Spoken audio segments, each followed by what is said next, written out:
Good afternoon, Knicks Nation. Today is Thursday, the 26th day of February 2026, 2/26/26. I hope you're all safe and healthy on this Thursday, that your family is safe and healthy, and that the needs of you and your family in terms of food, shelter, clothing, as well as health are being met today. Blessings upon those that work in the area of health, along with first responders every day trying their best to save lives. Those also that pick up garbage, keep our places clean, and those that make deliveries for our convenience. Double blessings to the men and women trying to help rescue, deliver, and recover teenagers and children, victims of child molestation and pedophilia. The people that are out here trying to help recover and deliver people that are victims of prostitution and child prostitution, pornography and child pornography. Pornography is fake sex, human trafficking, and sex slavery. Double curses on the perpetrators, the profiteers, and the perverts that cause these industries to exist, from the highest of the high to the lowest of the low. Finally, double blessings on the homeless. More than 700,000 men, women, children, families, senior citizens, military veterans, homeless in the United States of America. Blessings upon them, for theirs is the kingdom.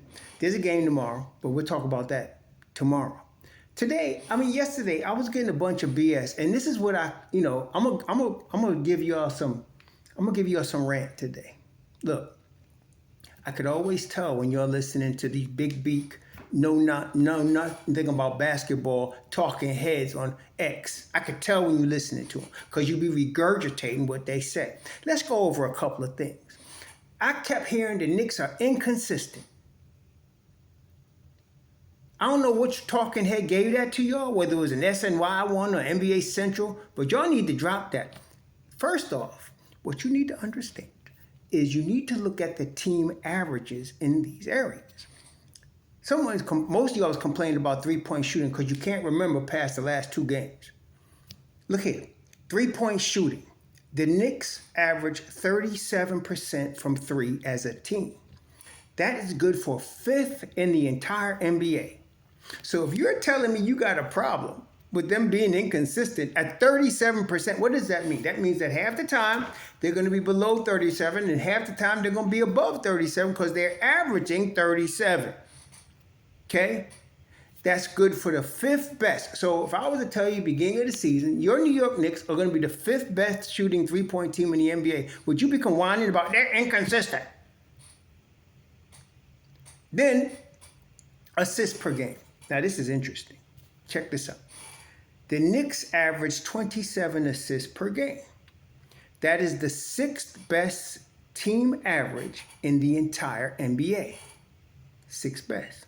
Now, Jalen Brunson averages 6 assists per game, which is good for 19th in the NBA. Now, I'm not going to say that's bad. That's not bad at all. But let's see what it says about our team, the New York Knicks. So if Jalen Brunson is averaging 6 assists per game, let's do some simple math, and the team is averaging 27, that means aside from Jalen Brunson, there's 21 assists being generated a game by the Knicks.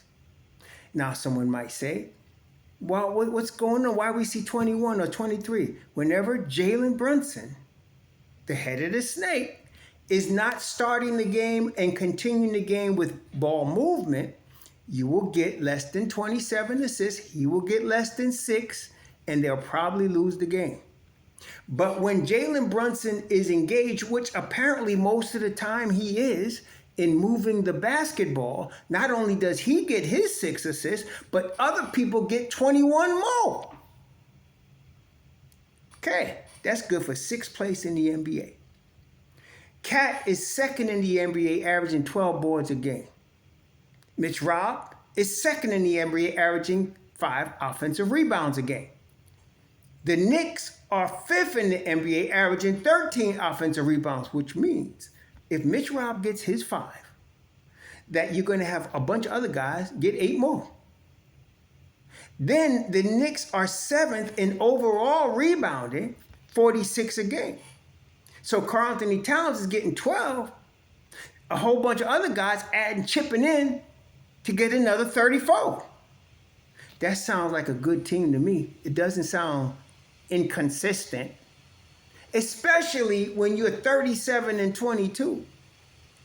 Some of y'all need to stop listening and think a little bit. I know it's difficult for some of y'all because it's easy to regurgitate what you respect from somebody. I tell you, number one, they don't deserve your respect. They're getting paid to give you a bunch of bull crap, and you're buying it. Don't. Also, so I'm like, I was concerned about the three-point shooting defense. And the reason I explained to y'all was that Jalen Brunson and Josh Hart are often slow, and sometimes even McCall, although McCall does a really overall tremendous job in this area, but in bad losses, McCall is also guilty of this. The ball is on the strong side. Our opponent swings it to the weak side where their designated, Duncan Robinson, Malik Beasley dude is waiting, right? Sam Merrill. And if you are drawn too far into the paint from the weak side, you do not, especially Brunson and Hart, they are not quick enough to get back to the shooter. See, now Alvarado is. Somebody tried to say, well, Alvarado proves that being short is not an excuse for not playing good defense. Well, nobody said it was, only some knuckleheads. Alvarado is quick enough to get back to the shooter. Brunson is not. Hart is not. Well, what do you do about that? You try to get between the shooter and the paint. You can't stand in the paint, especially on the weak side. It doesn't make any sense. But you got to get between the shooter and the paint and be ready that if the ball comes down into the paint, what ends up happening in this scenario, and you've seen it a lot. So let's take James Harden. He's on the left side of the paint. He's got the ball. In the opposite corner, Sam Merrill's sitting there, or Donovan Mitchell's sitting there. So now you got to stop Mr. Harden from getting in the paint. That's number one. But if you fail at that and he breaks your defense down and he's coming into the paint, now you're going to have a big man, okay? Evan Mobley, Jared Allen, they're going to float on the weak side into the paint. And now you got an option for a dunk or layup for Harden. So now that guy that's on the weak side, whether it's Brunson or Hart, they got to see that quickly and get in front of that big guy that's coming down the lane. Our guys have been slow about that in the loss that we had to Cleveland the other day. In any loss, they're usually slow about that. Now, the Knicks, on average, they give up 35% shooting from three. That's 13th in the league. That's not bad. That's average, okay? That means they're not terrible, but they're not great. The best three-point defense is, I'll tell you right now, is Phoenix. Phoenix averages giving up 32% from three. Dallas, 33. Denver, 33. I mean, it's like, Pacers, your usual suspect. And then even Detroit, they let people average 34% from three against them. The Knicks, 35. So the Knicks are not terrible, and they can improve that. Now, let's go to this another narrative that drives me crazy. Somebody said, effort. This ain't Hoosiers, okay? This ain't high school Hoosiers, okay? And this ain't Gene Hackman's team. This is the league. They always give effort. Sometimes they are tired. And yes, it's an excuse. There's no excuse. Yes, they're not going to give you that excuse. But if you see a team, let's take the Knicks, okay? They're only allowing the opponents 35% from three. And you see them allowing the opponent 40, 42, it ain't because lack of effort. They're tired. They're not getting to the shooters because they're half a step slow. And in the league, that's making you look like your feet are in cement or mud when you're in the league because the game is so fast.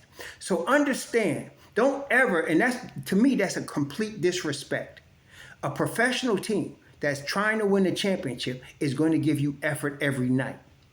If you see them lose it, it's not because they're not trying, because that's what the lack of effort narrative implies, that they don't care. Or somebody says, they just do whatever they want. No, they don't.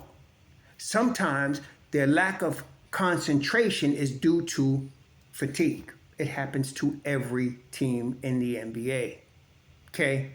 So you got to balance your analysis with what you're dealing with. If it's the second night of a back-to-back, if it's 4 games in 3 nights, 3 games in 4 nights like the Knicks just played, you got to balance that. You got to understand that affects a team, every team, okay? And the Knicks, I don't know, I haven't looked up this stat now, but I know at least 3 or 4 occasions where they have won both sides of a back-to-back this season, okay? So this is a strong team we got.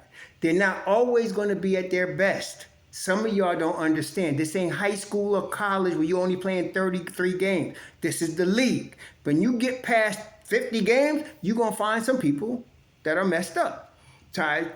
It's going to happen. See, in the playoffs, you playing the same team for 7 games, and there's no back-to-backs. So now you got more strategy involved. Now, let's talk about Mike Brown. Mike Brown is still experimenting, and this is my concern. At this point, he's still experimenting. Any pro player, and we talked about this with Deuce a few years ago, let me remind you. When Deuce first came in the league, I already knew he could shoot. Okay, and I already knew he was top-level defender. That's why I wanted the Knicks to get him. I didn't know as much, about his ball handling, but I knew he could shoot, especially spot-up shoot, and I knew he was already, as a rookie, a top-shelf defender. So some of y'all was like, he needs to learn how to shoot, and he can't shoot because Tom Thibodeau would play him in situational minutes. Most players don't operate well in situational minutes in terms of effectiveness. Some guys, your Jamal Crawfords, some guys like that can come off the bench immediately and start sinking shots. Some guys are like that. Sam Merrill could do that. Some guys could do that. That's a talent. Not everybody could do that. Most players need sweat. They need to get a little lather, get in a rhythm, and then they'll start knocking down the shots they could knock down. Hence, that's what Deuce's situation was. When he first came in the league, he was situational. So Tom Thibodeau would take him off the bench, and if he had to shoot, he wasn't ready. He was always 100% ready to play 94-foot defense, but he wasn't always warmed up for the shot. Okay, so now he knows, Deuce knows when he's ready to play, he going to get at least 20 minutes. He might get 22, 24 more, but he going to get at least 20. So he's got time to pass that ball, which he does, get that ball moving, and get ready for his jumper, which is usually wet. Okay, that's what the situation is right now with Jeremy Sohan. Our boy Brown plays him 5 minutes, 8 minutes. Same with Diawara. You can't expect them to come with their best game in a situational 2 or 4 minute situation. So when Brown says, I want to give Jeremy a good look, I got to believe it can't be no damn 4 minutes or 8 minutes. Okay, you got to be talking about 15 minutes. Otherwise, you ain't giving him a good look. If we traded Yabusele to get Sohan and Alvarado, you got to play them cats. Now, Alvarado getting minutes. Okay, because he could come off the bench. That quickness and speed is full tilt from the time his behind gets off the pine. When he steps on the floor, that's full tilt. Not everybody could do that. Okay, Alvarado can, but not everybody can. Sometimes it takes, again, 4, 5, 6 minutes to get just ready. Okay, and that's why you need, if you're going to give Sohan a shot to see, because I've seen Sohan at Baylor. I've seen him when he first came in the league at San Antonio. He's much better than what he's showing now. And the reason, I got to blame Brown, because Brown is not giving him enough minutes. Diawara, I understand. Diawara's a rookie. Some of y'all don't get it. If you in the chip conversation, you can't be dependent on no damn rookie. He going to make mistakes. You expect that. But you got to have a team out there that don't make a lot of mistakes. It's time to get the chip. Okay, now Diawara's going to get his time, no doubt. When we get to Summer League, boy, going to get his time. Somebody said, well, I think they're doing this because you don't have to pay him. No, he's a 51st pick. He's not going to get no big money, regardless. Okay, so it ain't like they sitting him because they don't want to pay him. No, but he's going to get, a Deuce-type contract anyway, regardless, because he's 51st pick. After he goes through this contract and he's busting it up like he becomes Joker or something, then of course, or he becomes Siakam, then yeah, he gonna get big money. But that first contract ain't gonna be big money regardless. Okay, it ain't gonna be more than $2.5 million a year. Kolek. Some of y'all, we got to give Kolek a chance. When are y'all going to learn? When you're in the hunt for a chip, this is not the damn time to be talking about giving somebody a chance. It's not. Tyler Kolek is going to get an opportunity to show what he got. It may not be on the New York Knicks. Think about it. Right now, you got Brunson, Alvarado, and Shamet that's playing in front. Shamet plays both guard positions. Then you still got Deuce, who's going to come back and who's going to go right into that slot right there. So it's not like Kolek can get some time. This ain't the time.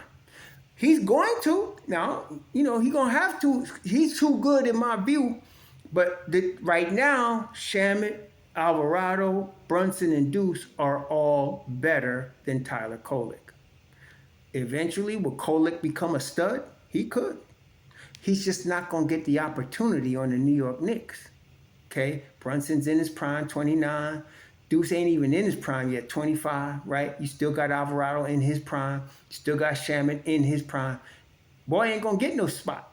So it ain't going to be like, well, let's give him a chance. You don't throw players out there to see what they can do when you're trying to win a chip.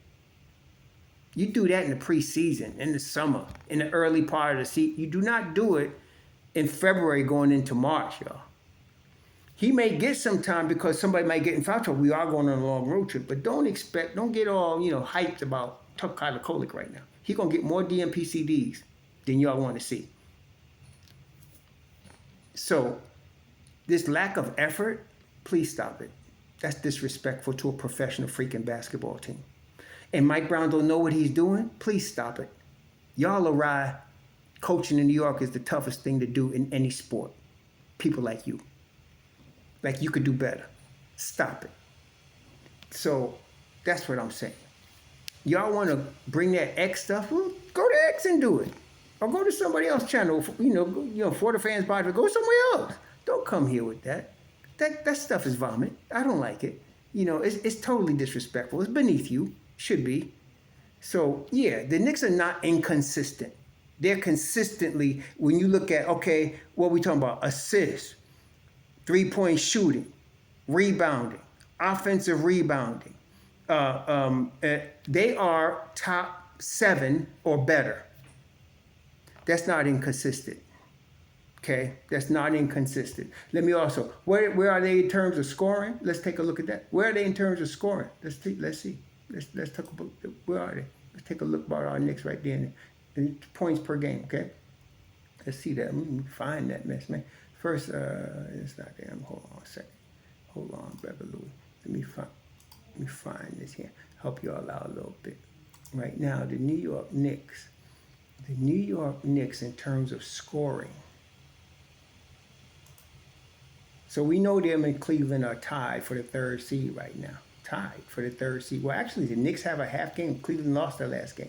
So the Knicks have a half game lead. So you can stop whining about that. Points per game. Right now, in terms of points per game, the Knicks are 4th in the East at 117 points per game. Opponents' points per game, which tells you a little bit about the defense. The Knicks are 3rd in the East, 112 points a game. Differential, the Knicks are 3rd in the East, 5.4. So please, check yourself before you wreck yourself when you start vomiting all over your team because they lose a game. Yes, there's reasons they lose. Some of them are legitimate reasons. Like I said, when you see them committing a lot of turnovers, that's a lack of focus because they're tired. When you see them shooting the ball badly, that's because they got tired legs. It's not necessarily going to make sense. You could think, well, they just rested 3 days. Why are they tired? This is the NBA season. It happens. But don't ever come on my channel talking about they gave you a lack of effort. Don't ever come over here talking about they doing whatever they want. Don't ever come in here talking about, some unprofessional stuff. Sometimes they're just tired. It happens to every team. Okay? Some teams, like obviously Detroit and Boston, they're doing better than us. It's the lead. What we're concerned with is, can Mike Brown work out these kinks that we see in the armor by playoff time? I believe my guy can. Do you? Enjoy your Thursday.